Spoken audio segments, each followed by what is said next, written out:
I've been given rare access to a port here in Darwin that's at the centre of a geopolitical storm that involves Australia, China and the USA. I'm going to go see why it's getting all this attention.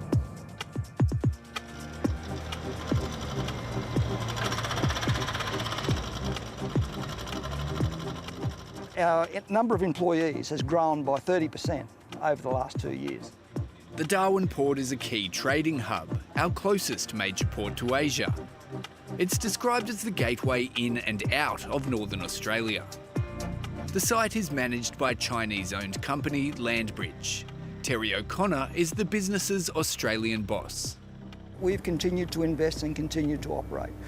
We've made long-term plans for the port, for port development, and we continue to make those plans. We don't think anything's changed from our perspective. Quite the view. So what we have here is what we would call Berth 1. Landbridge won a 99-year lease of Darwin Port in 2015, signing a $500 million agreement with the NT government. The deal gave the company operational control of the port and its surrounding shipping channels, and majority ownership of its land and facilities. Landbridge is owned by Chinese billionaire Yi Chang, and the agreement has long been controversial.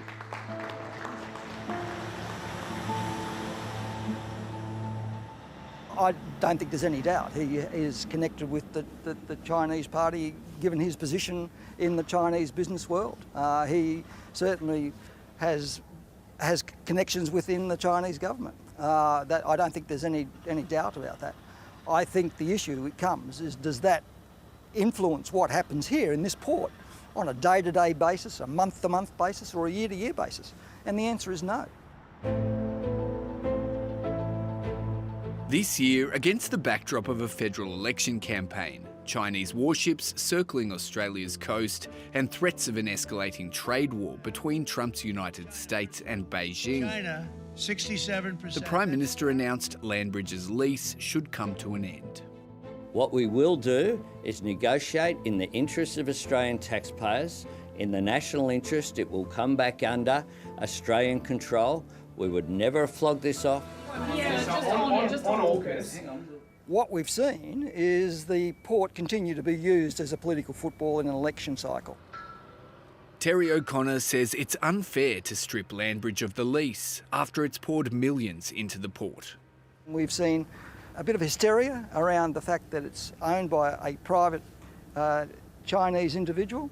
I call them myths and mistruths, often being said around the port. One that continues to amuse me is the perception that we're somehow connected with the People's Liberation Army in China. We're not. There's no evidence of Chinese interference at the port, so why are both the federal and territory governments so keen to renegotiate? It's not so much what happens here that has many concerned, but where the port's located and what's going on around it. Darwin Harbour is also home to one of Australia's northernmost naval bases, and where the US military is building an expansive fuel storage depot. There are certainly American military interests here, and the Northern Territory is an important area for them.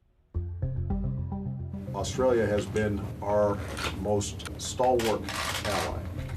Back in 2015, when the deal was done, then US President Barack Obama raised concerns over the Darwin port lease to PM Malcolm Turnbull. Thank you, everybody. What followed was a parliamentary inquiry. Since then, there's been 2 more federal reviews, one triggered by the coalition in 2021. Then back in 2023, there was another review done about whether the existing arrangements were suitable to protect Australia's security, and the answer there they found was yes. Defence expert Victor Abramovich says while those reviews concluded there was no security risk, icy relations between China and Australia in recent years hasn't helped public perception. Beijing certainly hasn't done itself any favours. They put sanctions on Australian barley and wine and meat. They then sent the ships around, but this was all quite tertiary. It wasn't directly related to the port, but it did absolutely provide that background noise for Peter Dutton and Anthony Albanese to raise the spectre of, well, why is this port in Chinese hands? Returned to office with a strong majority, the Albanese government is now moving towards ending Landbridge's lease. But it's staying silent on who the new buyer could be. Among those reportedly circling the port, freighting giant Toll Group, an Australian registered company believed to be considering a joint bid with US-owned private equity firm Cerberus Capital Management, which has strong links to the Trump administration. The long-term sale of the Darwin port still remains one of the most contentious political decisions in Northern Territory's history. Larrakia base here, the Navy base. Selina Yubo is the Northern Territory Labor opposition leader. She says the port shouldn't be leased to any foreign company. When we're talking about certainty and security and risks and assessments, that has to be paramount for any decision, and particularly any investment decision. She's urging caution before the next steps are taken. The lack of clarity, the lack of certainty and the insecurity when it comes to the Darwin port and that long-term lease arrangement is something that is getting Territorians fired up again. If you look further down the wharf, you'll see... If no private buyer is found, the Commonwealth can still intervene and take control of the port, which could cost hundreds of millions of taxpayer dollars. We haven't investigated what a right price is, to be honest. But in everybody's mind, there is a right price. The instructions that we work under at the moment remain very clear, and that is the chairman, Mr. Yeh, is not considering departing from the asset.